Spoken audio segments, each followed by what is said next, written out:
तर आता लाडक्या बहिणींसाठी हे महत्त्वाची सूचना आहे. कारण की जर आता पाठीमागचा तुम्ही व्हिडिओ बघितला पण असेल माझं, तर त्यामध्ये मी सांगितलेलं आहे की भरपूर लाडक्या बहिणींना अजून पण पैसे आलेले नाहीयेत. तर मग ह्याच्या बाबतीत काय सूचना आहे, काय अपडेट आहे? कारण की ह्या लाडक्या बहिणींना पैसे येणार का नाही येणार? मग ज्यांची ई-के-वाय-सी झालीच नाही, त्यांच्यासाठी काय? तर ज्यांची ई-के-वाय-सी होऊन सुद्धा त्यांना पैसे आले नाही, तर ह्या लाडक्या बहिणींसाठी काय? तर आता अजून जे बाकीचे जे लाडके बहीण ज्यांची ई-के-वाय-सी झालेली आहे आणि त्यांना अजून पण पैसे आले नाही, तर पैसे कधी येणार? ही सगळी माहिती आता सविस्तर आपण आता ह्या व्हिडिओमध्ये जाणून घ्यायचं आहे. तर म्हणून त्याच्या अगोदर असल्या नवीन माहितीसाठी, नवीन अपडेटसाठी आपल्या चॅनलला सबस्क्राईब करा, लाईक करा, कमेंट करा तुम्हाला पैसे आले का नाही आले आणि तुमचं गावाचं नाव कमेंट करा. कारण की मला म्हणजे कळेल की कोणत्या गावामध्ये किती अजून पैसे आले नसतील तर. तर आता बघा, की लाडकी बहिणींसाठी जर बघितले तर जे पैसे यायला लागलेत, आता तुम्हाला सांगतो मी एक किमान की जर बघितले तर जर 100 लाडकी बहीण असेल, तर त्यामधले फक्त 5 ते 10 लाडक्या बहिणींनाच पैसे आलेले आहेत अजून. असं नाही आहे की पैसे मंजूर नाही आहेत. पैसे मंजूर आहेत, तरी सुद्धा त्यात अजून पैसे पूर्ण वितरण झालेले नाहीयेत. तर वितरण पूर्ण पैसे होणार आहेत आणि 3 ते 4 दिवसमध्ये पुढच्या आता 2 ते 3-4 दिवसमध्ये पैसे सगळ्यांना येणार आहेत. तर टेन्शन घ्यायची काही गरज नाही. पैसे सगळ्यांना भेटतील आणि जर बघितले तर तुम्हाला मी सांगतो, आता जर आपल्या इकडे बघितले तर सांगली जिल्ह्यामध्ये समजा, कोल्हापूरमध्ये जर समजा, तर अजून इकडे कुणाकडे पैसे कुठं आलेले नाहीत. कोणत्या लाडक्या बहिणींना पैसे आले नाहीत. जर तुम्ही सांगली, कोल्हापूर कोणत्या जिल्ह्यामधून जर बघितला असाल व्हिडिओ, तर तुम्हाला पैसे आले असेल तरी सुद्धा तुम्ही कमेंट करून सांगा मला पैसे आले का? आणि जे राहिली माहिती मेन म्हणजे की दुरुस्ती यादीत नाव नाही. हे प्रॉब्लेम कोणाकोणाला येत होता? तुम्ही मला कमेंट करून सांगा. तुम्हाला हे प्रॉब्लेम येत होता का? दुरुस्ती यादीत नाव नाही म्हणून. आणि हे जे प्रॉब्लेम आहे, ह्याचं सोल्युशन काय? ह्याच्या बाबतीत तुम्हाला काय? तर त्या बाबतीत मी सुद्धा तुम्हाला आता व्हिडिओमध्ये पुढे सांगतो, की कसं काय असणार आहे ह्याच्या बाबतीत. आणि मेन म्हणजे ज्यांची ई-के-वाय-सी झाली, तरी सुद्धा त्यांना पैसे आले नाही. तर ह्यांच्यासाठी काय? पूर्ण सविस्तर लाडक्या बहिणींसाठी जे आतापर्यंत ई-के-वाय-सी मुदतवाढ झाली, कमी झाली, के-वाय-सी झाली, नाही झाली, पैसे आलेच नाही, हप्ते थांबले, तर सगळी सविस्तर माहिती या व्हिडिओमध्ये पुढं मी तुम्हाला सगळ्या टॉपिकवर तुम्हाला मी सगळं सांगणार. तर व्हिडिओ स्किप करू नका, व्हिडिओ पूर्ण बघा. आणि मेन म्हणजे तुम्हाला सांगतो आता, हे बघा, की ज्या लाडक्या बहिणींना ई-के-वाय-सी करून सुद्धा पैसे आले नाही, त्या लाडक्या बहिणींसाठी शासनाकडनं निर्णय आलेला आहे. त्यांनी काय सांगितलेले आहे ते सरळ-सरळ, ज्या लाडक्या बहिणींनी ई-के-वाय-सी केली होती, तरी सुद्धा त्यांना पैसे आलं नाही, तर त्याच्या पाठीमागचं जे कारण आहे, की त्यांचे डॉक्युमेंट, त्यांची कागदपत्रे पडताळणी अजून व्हायची होती. म्हणून त्यांचे हप्ते जे आहेत त्यांनी थांबवले होते. तर त्यामुळं त्यांना पैसे वितरण केले नाही. बाकीचं राहिलं म्हणजे काय, की त्यांचं आता येणार कधी पैसे? ते तुम्हाला सांगतो मी, की ज्या लाडक्या बहिणींची ई-के-वाय-सी होऊन सुद्धा पैसे आले नाही, तर अशा लाडक्या बहिणींची कागदपत्रे जसे पडताळणी पूर्ण होतील, आता म्हणजे हे हप्ता यायला लागले, तर आता त्यांची ई-के-वाय-सी पडताळणी पूर्ण होत आलेली आहे. तर त्या लाडक्या बहिणींना ह्या महिन्यामध्येच पैसे येणार, त्यांना हप्ता येणार ह्या महिन्यामध्येच. बरं, आणि पैसे जरी येत नसेल तुम्हाला, तर त्याला कारण काय आहे? मी तुम्हाला ते पण सांगणार आहे. सगळ्यांना म्हणजे जेवढे लाडकी बहीण आहेत की सगळ्यांसाठी. त्याचं कारण काय आहे तुम्हाला ते सगळ्यांना सांगणार आहे. तर ते व्हिडिओ ते स्किप करू नका. ते मी तुम्हाला मधी सांगणार. कारण की जर समजा ते व्हिडिओ तुम्ही मधी स्किप केला, तर तुम्हाला ते पार्ट तुम्हाला मिळणार नाही आणि कळणार नाही तुम्हाला. मग तुम्हाला अर्धी बातमी भेटणार म्हणून. तर मी तुम्हाला सांगतो आता, की ज्या लाडक्या बहिणींना ई-के-वाय-सी होऊन सुद्धा त्यांना पैसे आले नाही, तुम्हाला ते कळालंच. बट त्याच्यासाठी काय करावं लागणार आणि तुम्हाला मी ते पॉइंट सांगणार आहे, पण पुढे. राहिला दुसरा मुद्दा, की ज्यांची ई-के-वाय-सी झालीच नाही.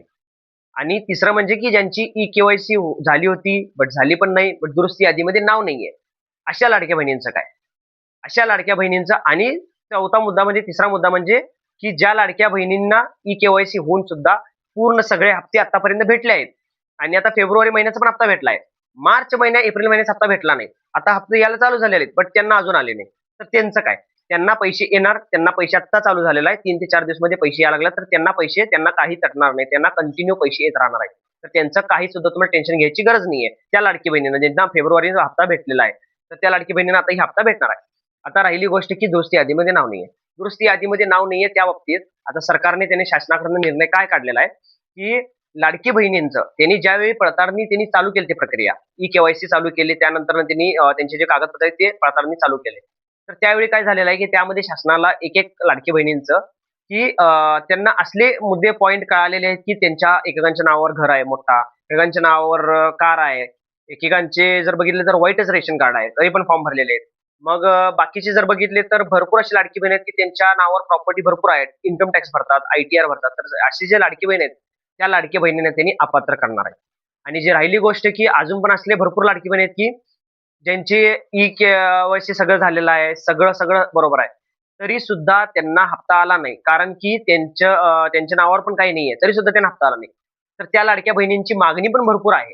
त्यामुळं सरकारनं काय शासनाने निर्णय काढलेला आहे, की 15 आणि ह्या 16 तारखेला मीटिंग आहे. तर त्या मीटिंगमध्ये नवीन ई केवायसी बद्दल त्यांनी चर्चा करणार आहेत. त्यामुळं सगळीकडनं जे आहे, मी तुम्हाला पाठीमागच्या व्हिडिओमध्ये पण सांगितलेलं आहे, की अर्ज द्यायचा आहे आणि अर्ज मी पण आता दिलेला आहे. तर त्यामुळं सगळ्यांनी सगळीकडनं काय हे करतायत, कारण की त्यांनी 15-16 तारखेला जेवढ्या लाडक्या बहिणींचे जेवढ्या लाडक्या बहिणींची मागणी येतात, अर्ज येतात, तर असे जे असेल, की नवीन ई केवायसी साठी, तर मग त्यांना असं वाटणार, की लाडक्या बहिणींना खूपच गरज आहे आणि त्यांनी हे मागणी करत आहेत. तर म्हणून त्यांनी 15-16 तारखेला त्यांनी त्या बाबतीत चर्चा करणार आहेत. तर जर समजा 15-16 तारखेला असा निर्णय आला, की लाडक्या बहिणींना नवीन ई केवायसी सुरू करणार आणि नवीन ई केवायसी सुरू करणार आहे म्हणून सांगितले पण आहेत. आणि तुम्हाला हे पण सांगतो, त्यावेळेस हे पण निर्णय होणार आहे, की ₹2100 हप्त्याबद्दल. कारण की पाठीमागच्या वेळी पण तुम्ही बघितलं असेल व्हिडिओमध्ये वगैरे, एकनाथ शिंदे, देवेंद्र फडणवीस यांनी आणि आदित्यताई तटकरे या सगळ्यांनी त्यांच्या त्यांच्या भाषणामध्ये त्यांनी सांगितलेले आहेत, की 2100 बद्दल त्यांना प्रत्येक वेळी प्रश्न विचारला गेला आहे. तुम्ही ₹2100 सांगितलं होता, बट कधी देणार आहे? त्यावेळी त्यांनी काय सांगितलेलं आहे, ₹2100 आम्ही टाईम आल्याबरोबर त्यावेळी मुदत बरोबर त्यांनी देणार आहेत म्हणून. तर ती जी चर्चा आहे आता ह्या 15-16 तारखेला ती पण चर्चा होणार आहे. ₹2100 बद्दल. कारण कोणत्या लाडक्या बहिणीला ₹2100 भेटणार, कोणत्या लाडक्या बहिणींना नाही, कोण पात्र असणार, कोण नाही. तर आता बघितले तर बघा, ई केवायसी दुरुस्ती यादीत नाव नाहीये. तर अशी जी होते त्यांची ई केवायसी झालीच नाही समजा. एकेकांची ई केवायसी झाली नंतरनं. दुरुस्ती यादीमध्ये नाव नव्हतं, बट तरी पण एप्रिल महिन्याच्या अगोदर त्यांची ई केवायसी झाली. तर त्या लाडक्या बहिणींना आता महिन्याला ₹1500 हप्ता येणार सगळ्यांना. कंटिन्यू पैसे त्यांना येत राहणार. ज्यांची ई केवायसी झाली होती. म्हणजे ई केवायसी दुरुस्ती यादीत नाव नव्हतं. तरी सुद्धा त्यांना एप्रिल महिन्यामध्ये दुरुस्ती यादीमध्ये नाव आलं आणि ई केवायसी झाली. मी स्वतः केलेला आहे त्यांची एकेकांची ई केवायसी. तर त्या लाडक्या बहिणींना हप्ता मात्र येणार. बट ज्यांची ई केवायसी दुरुस्ती यादीमध्ये नावच नाही, त्यांची ई केवायसी झालीच नाही, तर त्या लाडक्या बहिणींना नवीन ई केवायसी साठी त्यांनी संधी देणार आहेत. बट ह्यामध्ये एक काय आहे, की त्यांनी त्यामध्ये काय प्रोसेस करणार आहेत, ते अजून त्यांनी काहीच दिलेलं नाही शासनाने. म्हणजे की जसं समजा आता आधार कार्डवरनं जसं की प्रॉपर्टी कळत असेल, जे काय असेल, तर ते लाडक्या बहिणींना आपोआप त्यामध्ये ऑटोमॅटिक त्यांनी ऑप्शन ते येणार, की त्यांची ई केवायसी होऊ शकणार नाही. तर त्यांनी असं ते पोर्टलमध्ये चेंज करून त्यांनी शासनानं निर्णय काढणार आहे. तर त्यांनी सांगितलं पण आहे, की ह्या महिन्यामध्ये किंवा पुढच्या महिन्यामध्ये ते अपडेट येणार आहे आणि ई केवायसी नवीन सुरू होणार आहे. सुरू होणार आहे ई केवायसी. तुम्ही टेन्शन घेऊ नका, ई केवायसी नवीन सुरू होणार आहे. बट राहिला आता गोष्ट म्हणजे की ज्या लाडक्या बहिणींची ई केवायसी होऊन सुद्धा त्यांना पैसे आले नाही, त्या लाडक्या बहिणींना पण पैसे भेटणार आहेत. त्या लाडक्या बहिणींना तुम्ही टेन्शन काही घेऊ नका. तुम्हाला लवकरात लवकर तुम्हाला पण हप्ता सुरू होणार आहे. बट राहिलेली गोष्ट म्हणजे मेन म्हणजे मुद्दा, की लाडक्या बहिणींसाठी की जे 3000 ₹4500 जे म्हणत होते, त्या लाडक्या बहिणींसाठी काय आहे शासनाकडनं निर्णय, की मे महिन्याचा ₹1500, मार्च महिन्याचे ₹1500 आणि एप्रिल महिन्याचे ₹1500 असं 3 महिन्याचे 4500 म्हटलेले आहेत.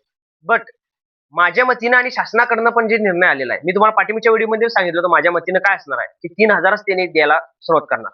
आणि मेन म्हणजे जर आता या लागले जे हप्ता जे आहे, मार्च महिन्याचा ₹1500 हप्ता यायला लागले. एप्रिल महिन्याचा हप्ता मग कधी देणार? त्याबाबतीत पण तुमच्याकडे शंका असेल. एप्रिल महिन्याचा हप्ता पण ह्याच महिन्यात देणार आहे. त्यांनी एप्रिल महिन्याचे आणि मार्च महिन्याचे 1500-1500 करून असं देणार. 3000 एकत्र देणार नाही, बट ह्या महिन्यातच 1500 आणि 1500 असं 2 वेळा देणार. हे शासनाकडनं निर्णय आहे. आणि राहिली गोष्ट आणि 1500 मे महिन्याची, तर ते पुढच्या महिन्यामध्ये येणार. ह्या महिन्यामध्ये नाही येणार. कारण की एकत्र ₹4500 येऊ शकणार नाही. मी पाठीमागच्या व्हिडिओमध्ये पण सांगितलं होतं. तर हे जे आहे, हे जे शासनाकडून निर्णय वगैरे सगळं आलेलं आहे. अजून या बाबतीत अजून काही अपडेट येणार आहे. 2 दिवसमध्ये अजून एक अपडेट येणार आहे. ती अपडेटसाठी मी लवकरात लवकर तुमच्यासाठी प्रयत्न करणार आहे. म्हणून तुम्ही आपल्या चॅनलला सबस्क्राईब करा, लाईक करा, कमेंट करा आणि जे तुमचे प्रश्न असेल तुम्ही कमेंटमध्ये सांगा. मी तुम्हाला त्याचा आन्सर देण्याचा प्रयत्न करेन. धन्यवाद.